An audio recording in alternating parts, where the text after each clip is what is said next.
지금까지는 상당히 이제 이주 문제, 이주가 가지고 나오고 마이너스 문제들이 제가 워낙 세미나 계획을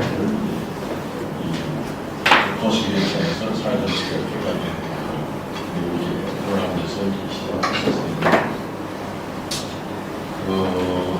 저희가 수님은 이제 한국 경험을 개발해서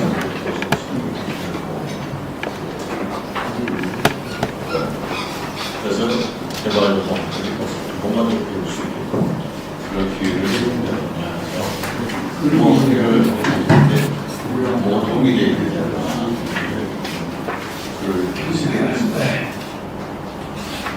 결국 사람이 산다는 건 결국 이제 행복하게 살게 되어 있습니다. 국가들도 국가의 목적도 국민들을 행복하게 하는 게 목표가 되겠습니다. 모든 사회 정책이나 정치 정책이 거기에 기초점이 맞춰져 있는데, 근데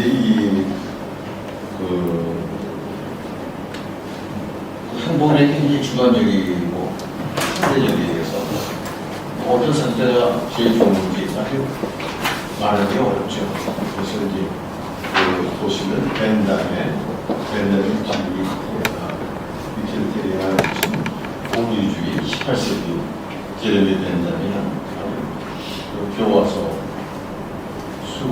수십 년 동안 배운 그 단어는 굉장히 아주 유용한 거니까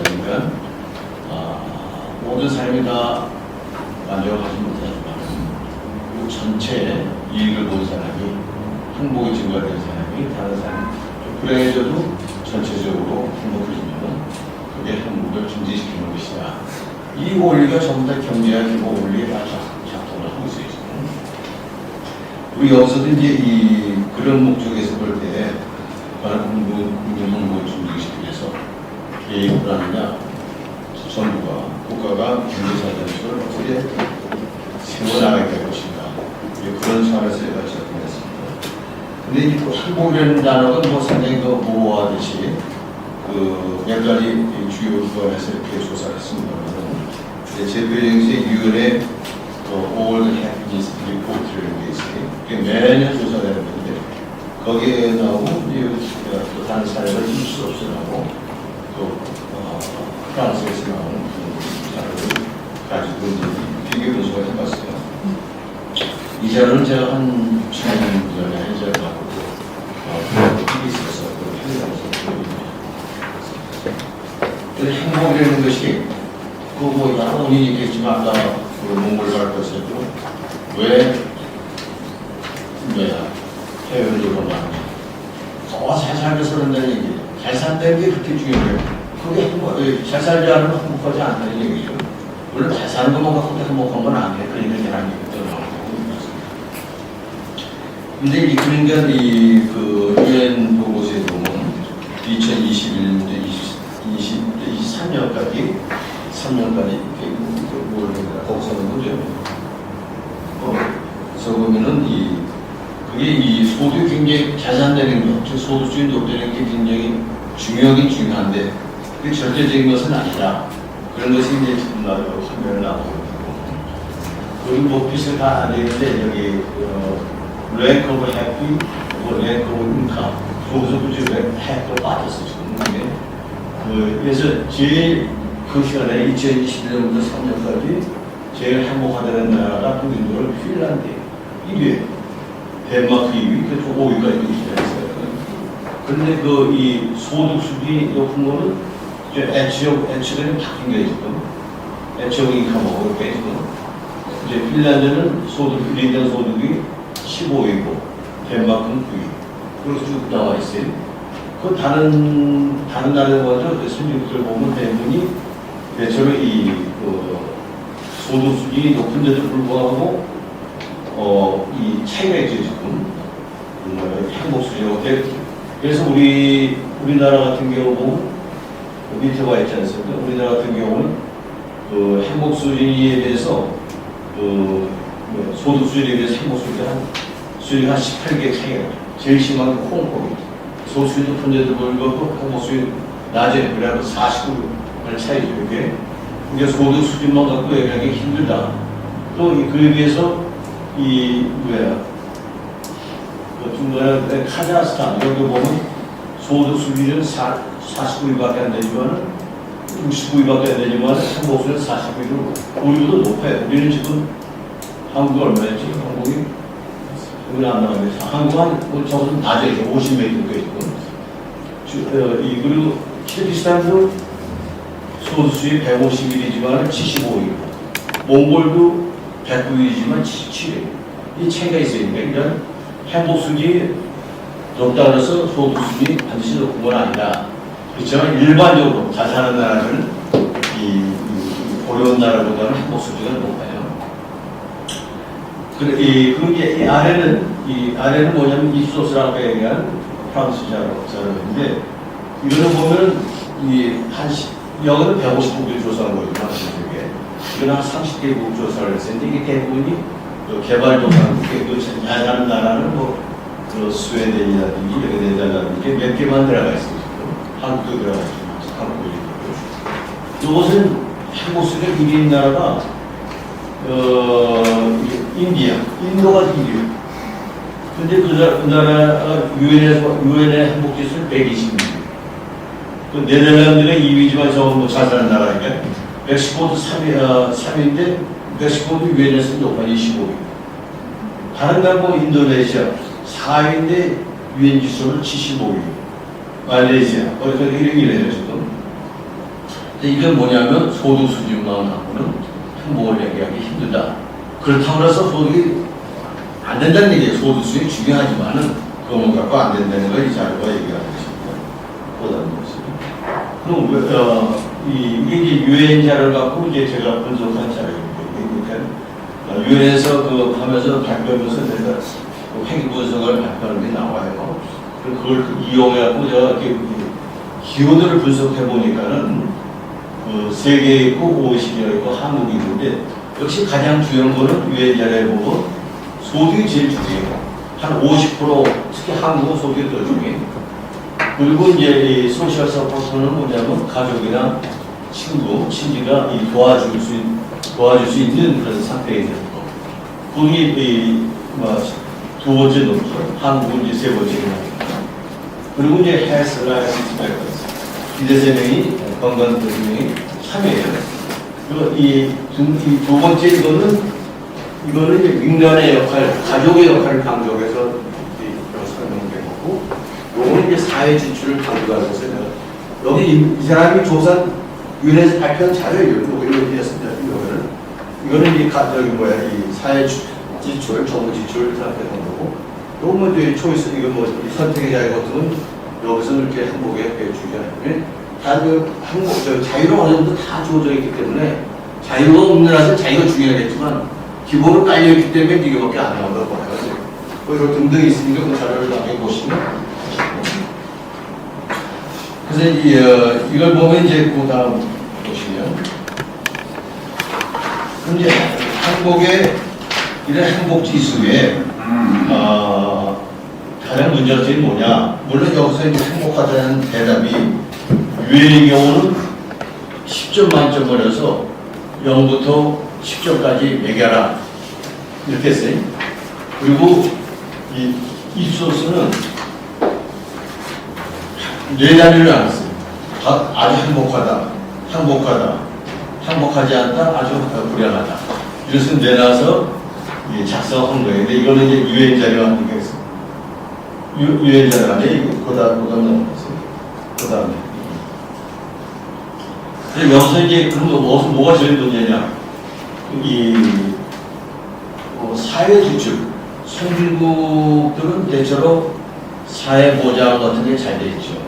그러니까 이제 그 경제 발전 과정에서 많은 문제들이 나오는데 그 문제를 해결하는 게 정부가 개입을 해서 해요. 그래서 그 정부가 개입하는 데이터가 바로 사회 지출, GDP에서 얼마큼 걷어 주느냐. 돈이 있어야지 물론 주는 거죠. 돈 없는 사람이 공부할 때 주는 거죠. 그리고 사회 지출을 한 나라들은 아까 그 핀란드 같은 데는 32%를 SGDP가 뭐냐면 우에 정의와 같이 사회 GDP에 대한 사회 지출 비율이 그 31%. 이제 OECD 평균이 23%예요. 굉장히 높죠, 여기가. 다른 나라들도 다 높아요. 특히 북부 스칸디나비아 국가들은 다 높아요. 그리고 그에 비해서 그러니까 이제 사회지출이 비율이 높을수록 행복지수가 높다 이렇게 얘기할 수 있는 거죠. 뭐 매크로하게는. 그런데 비해서 그렇지 못한 나라도 있어요. 여기 뭐 코스타리카, 멕시코 이런 데는 이 사회지출률이 14.5% 이하, 데이터는 제대로 안 나와 있어서 10% 이하로 온 거죠. 이렇게 뭐 한국은 24.4%예요. 뭐 이런 등등은 이 행복지수가 높은 나라에 코스타리카는 행복지수에 안 써있지만 10 내지 굉장히 높아요. 소득 수준도 낮고 사회지출률이 낮은데 행복지수가 높고 멕시코도 소득 수준이 낮아요. 한국에 비하면 우리는 한 10,000 불밖에 안 돼요. 그런데 여기도 우리보다 훨씬 낮아 한국에. 그런데 그리고 또 저기 이 사회지출률이 낮다. 그런 얘기입니다. 그러니까 사회지출률이 높은 나라가 대체로 행복하지만은 그렇지 않은 경우도 있다. 그래서 참관전 얘기를 하는 게. 그 다음에 이제 맨 밑에는 여기 유엔조사에서 사회지출을 가늠할 수 있는 데이터는 아까 얘기한 정당한 기계수명 이거밖에 없어요. 이제 그게 지금 이제 3위로 나오죠. 이게 소셜 서포트단에서 아까 먼저 그 그래프에서 3위로 나왔어요.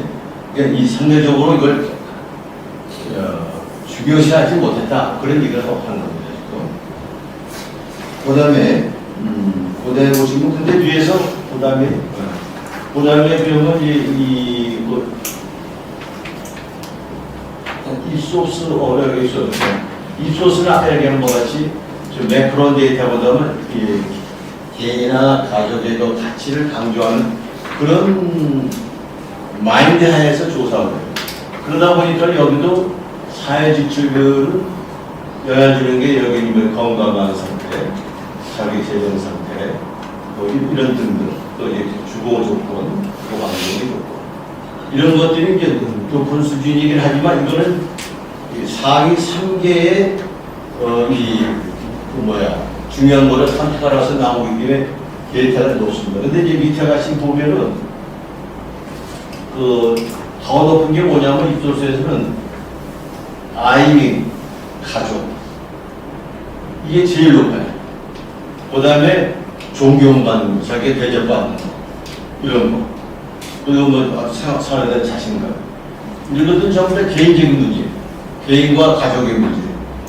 국가가 사회주의를 만든 측은 높다. 그러니까 아까 같이 인도나 이런 나라들이 행복지수가 인식이 나올 수밖에 없는 거죠.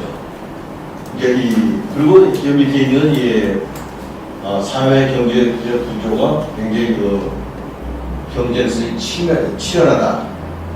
이런 나라들은 상대적으로 아까 코스타리카나 중남미 국가들은 그렇게 경쟁성이 심하지 않아요. 거기는 굉장히 개방적이고 요즘에서 게으르고 그래서 비하한 건 아니지만 하여튼 상당히 낙천적인 나라. 그러니까 상대적으로 경쟁에 따른 상대적 빈곤에 따른 어떤 행복에 대한 단축 효과가 적죠. 그러니까 행복치가 높다. 그런 얘기가 들었습니다. 그러니까 그런 나라는 가족 및 개인의 가치관이 중요하다. 그런 얘기고. 그게 이 세 번째로는 상대적인 문제. 행복은 아까 얘기한 것은 이게 도저히 안 돼요. 행복은 지금까지 얘기한 건 절대적인 의미고 행복은 또 상대적인 의미. 그러니까 여기 분배지수 얘기가 나와요. 진위계수가. 그러니까 이 진위계수가 좋은 나라일수록 뭐냐면은 이 상대적 박탈감이 있기 때문에 행복하다는 거예요. 그게 선진국의 대부분이 그래요. 그리고 개발도상국들은 아까 얘기한 어디에 되죠? 여기 뒤에서 나오는 건데 그런 나라들은 지니계수도 0.4대는 약간 멕시코나 무슨 코스타리카 이런 데는 지니계수 0.440대. 그러니까 그런데도 불구하고 행복했지만 대부분의 선진국들이 지니계수가 낮아서 행복하다. 그렇다고 해서 지니계수가 낮았다고 해서 그 사람들이 이 처음부터 그런 거냐? 그건 아니에요. 그런 나라에서도 또 시장 소득에 사회 지출이 증가하기 전에 그 전에 그 지니계수는 굉장히 높아요. 굉장히 더 높아. 그리고 이제 그 위해서 그 사회 지출을 하고 나서 국가대전 지출하고 나서의 지니계수는 굉장히 떨어지는 거예요. 0.3%로 했어요. 그리고 행복도 높고 이제 그런 수치를 보고 있다. 그런 얘기. 이제 여기서 말씀드리는 건 저게 뭐냐면은 이제 지니계수가 그럼 지니계수가 장기적으로 보면은 여기 60년대부터 2023년까지 왔잖아요. 장기적으로 보면 소득 수익 높을수록 지니계수는 떨어져요. 여기 뒤에 그림 좀 봐주세요. 뒤에 한 페이지, 두 페이지. 여기 보면 이렇게 나오는데 그림 내가 이렇게 그렸습니다만 길게 봐서 이렇게 쭉 해서 하얀하게 돼 있어요. 이렇게. 장기적으로 30년, 40년, 50년 보면 돼요. 그리고 근데 요 중기적으로 보면 이렇게 갈 수 있다는 얘기를 내가 그려놓은 거예요. 그래서 보면은 이 시각도 보니까는 또 이게 유명한 여러분 잘 경제학에서 유명한 이게 쿠지레츠 곡선이 경제가 막 발전할 때 그때는 처음에는 막 분배지수가 나쁘다. 우리도 1970년대 80년 초반에 이게 나쁘고 그 후에 가면 이제 떨어져. 어느 정도 가면 떨어지는데 문제는 이게 선진국 이제 제가 역행을 주로 여기에 관심이 있었고 근데 요 상태가 내가 계산해 보니까 만불 상태예요. 만불. 내가 옛날 고산에 있을 때 추정한 시간 이용해서 보니까 한 900몇 배. 2020년 가치로. 그리고 그거는 다른 그 당시에 쿠지레츠를 지지하는 사람들의 돈도 대략 그 상태예요. 70년대. 그러니까 만불이라는 게 그게 우스갯지만은 현실에 상당히 중요한 거다. 근데 왜 이게 강조해 주냐면 지금 이 키르기스탄이 서구수이 지금 만불 넘었어요. 그리고 이제 몽골도 지금 만불 가까이 가요. 수년대 가. 이게 어떤 의미를 갖고 있느냐. 이걸 이제 가져야 된다는 얘기예요. 비교가서는. 그러면 이 넘어가서는 이제 이게 1인당 소득이 4, 5만 불 때.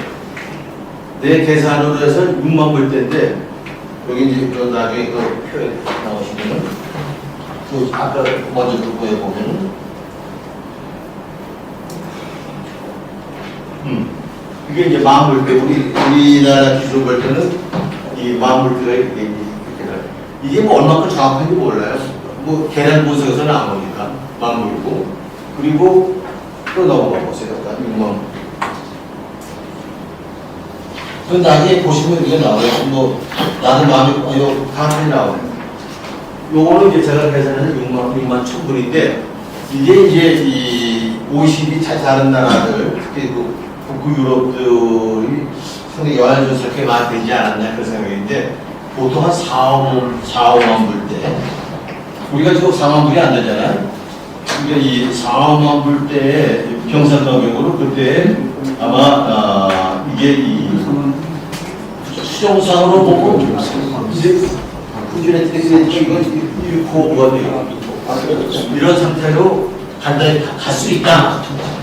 물론 이제 이게 초기 단계니까. 그리고 길게 봐서 이게 순환을 하잖아요. 순환인데 여기 순환이 크고 여기 작고 그래서 좀 크게 봐서는 이제 이렇게 가는 거예요. 그러니까 그래서 이런 생각에서 이제 제가 그럼 무슨 이런 분배 지수와의 관계를 볼 때 어떻게 사회 정책을 이 개발도상국에 생각해야 되느냐 그런 것이 이제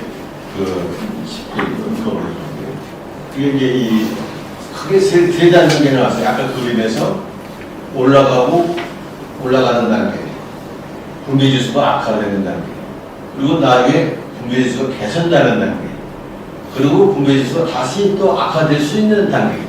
그 그 세 단가를 나눠서 얘기를 하고 있어요. 이제 그럼 왜 이렇게 이걸 하냐면은 지금 뭐 카자흐스탄이나 몽골이나 나는 대략 2단계 아닌가를 생각해요. 2단계. 지금 이건 좀 넘어서가고 이렇게 넘어가는 게 아닌가.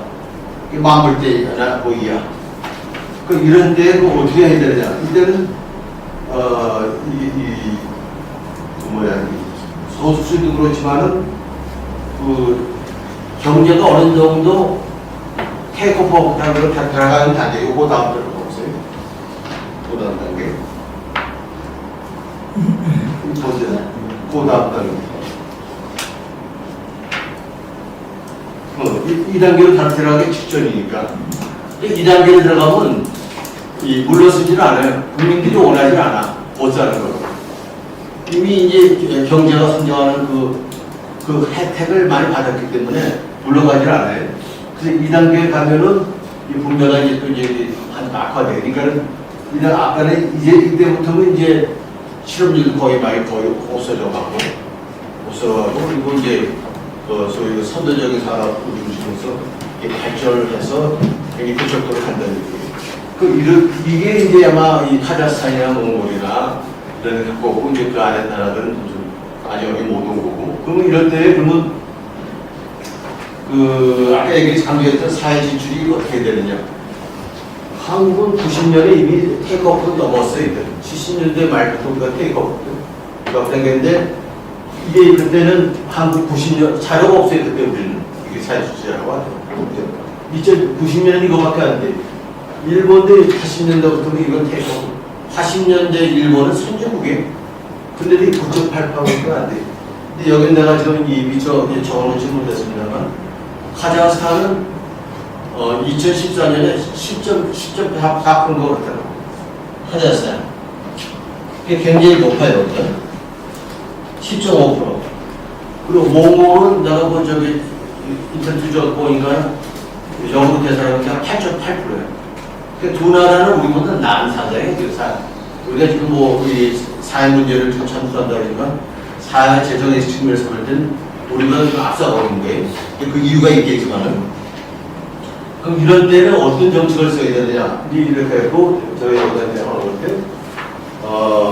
우리 경제 발전에 대해서 약간 나중에 두 나라에 대한 어떤 신화적인 것을 얘기했습니다. 그럼 이런 때는 천상 이전에 처음에는 빈곤 정책을 중심해야겠지만 이제는 빈곤 정책을 넘어선 그런 정책을 써봐야 된다. 사회보장제도를, 사회보험제도 모양은 다 갖춰져 있지만은 북한에 가도 보니까 모양은 다 갖춰져 있더라고. 사회주의 국가들이니까. 여기도 마찬가지고 몽골도 그렇더라고. 다 갖춰져 있지만 실제 내용은 그 충족이 안 되는 거죠. 무상교육이라 하지만은 북한은 무상교육이라 하지만 그거 정부 선생한테 돈 갖다 주고 이렇게 한다고.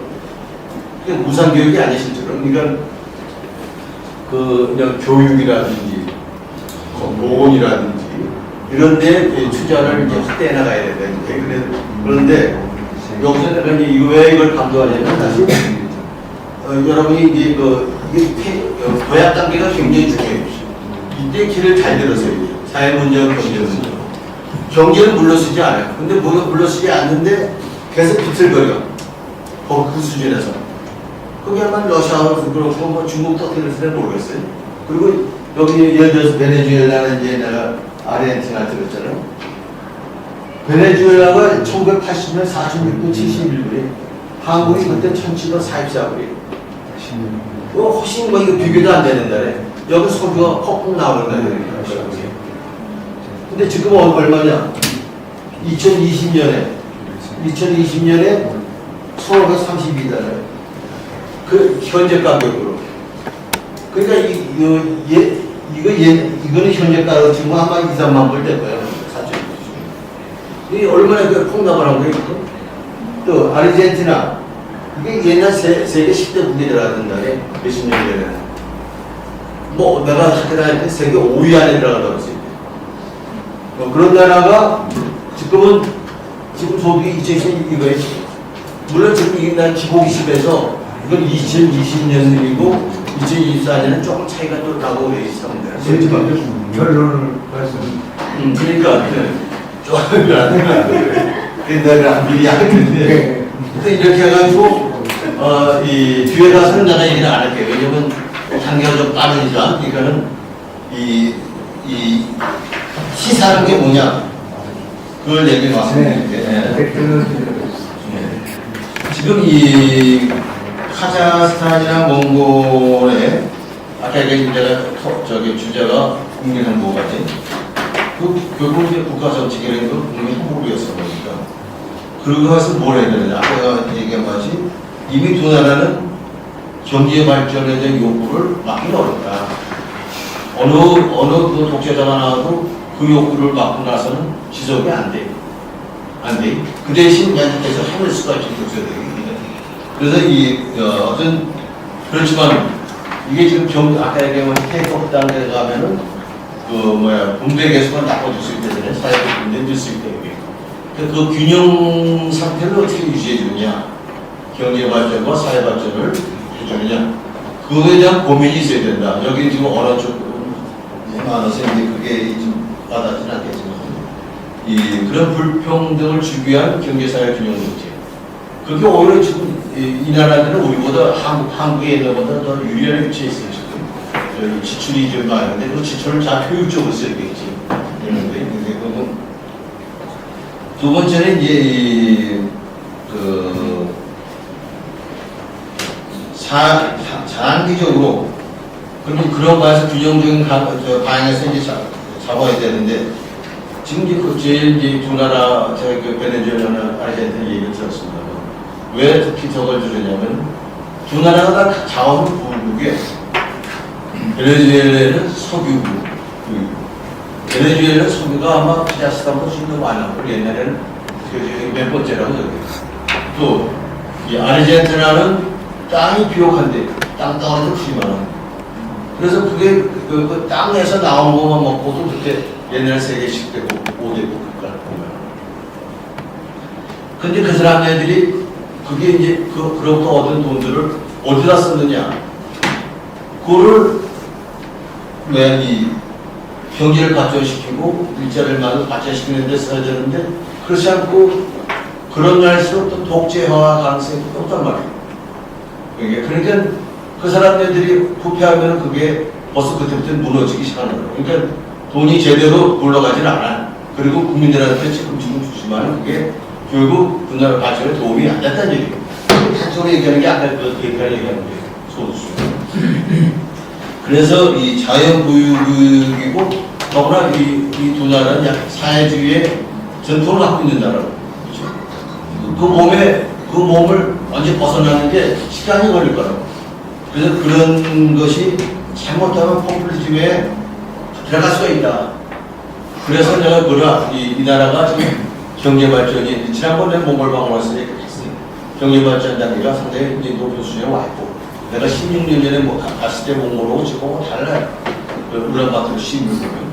그러니까 그거를 어떻게 잘 유지하고서 그리고 사회도 잘 발전 규정적으로 가져가느냐. 그걸 유지하는 게 중요하다는 걸 얘기하고 그런데 제가 두 번째로 가서 본 거는 세 번째가 되지만 크게 와서 두 번째인데 결국 국민의 행복을 유지하고 경제 발전만 있는 게 아니고 가족주의, 개인과 가족이 중요하다고 얘기했잖아요. 근데 한국은 많이 잃었어요 지금. 근데 어느 나라는 가족이 제일 중요해. 아무리 못된 나라도 가족은 제일 중요해. 제가 그 가족으로부터 이 보호를 받고 하는 그런 정도는 달라져요. 그러니까는 경제 발전으로서 가족주의가 개인주의하고 가족주의는 줄어드는데 다행히 카자흐스탄이나 몽골은 가족이 우리나라의 옛날 비슷하게 가족주의가 많아요. 우리 고려인 여기 계시지만은 고려인데 얼마나 그 강한 가족을 갖고 지금 살아온 거예요 지금. 그러니까 그거를 유지시켜주는 게 중요하다. 그래서 뭐 코스타리카나 무슨 멕시코까지 되는 얘기가 아니고 그건 약간 못하고 그거만 하고 있는 거니까 그걸 잘 균형을 유지해야 된다. 그건 이제 뭐 여기 해당은 안 되긴 합니다만 여러분이 한번 이제 주의 깊게 보실 것이 정치하는 사람들은 돈 있으면 딴짓 잘해. 그러니까는 여기 한국은 자원이 없잖아요. 근데 이렇게 하면 그냥 노력에서 한 거라고. 그러니까 그걸 스스로 지키려고 그래요. 근데 자원이 많은 나라들은 이미 많이 주어져 있으니까 그거 놀아먹고 잘 살거든. 그런 상태에서 지금 뭐 카자흐스탄도 뭐 5개년 개국세고 뭐 그런다고 그러더라고요. 그런 데서 이제 그 자원우정 국가에서 소위 좀 공공업 또 이 국가 인프라를 구축하는 데 투자를 해요. 지금 도로 이제 카자흐스탄 도로 보니까 별로 안 좋더라고 그랬거든요. 그런 국가 기반 산업 그리고 이제 경공업을 해서 그게 나중에 수출 시장 산업에 가서 결국 그래서 이제 돈이 많이 들어오면 지금은 10% 아까 8.8%이면 그게 20% 30%까지 이제 사회제도를 증가할 수 있도록 그렇게 다양한 자본주의 수준이 됐다. 이런 것을 제가 말씀드립니다. 네, 감사합니다.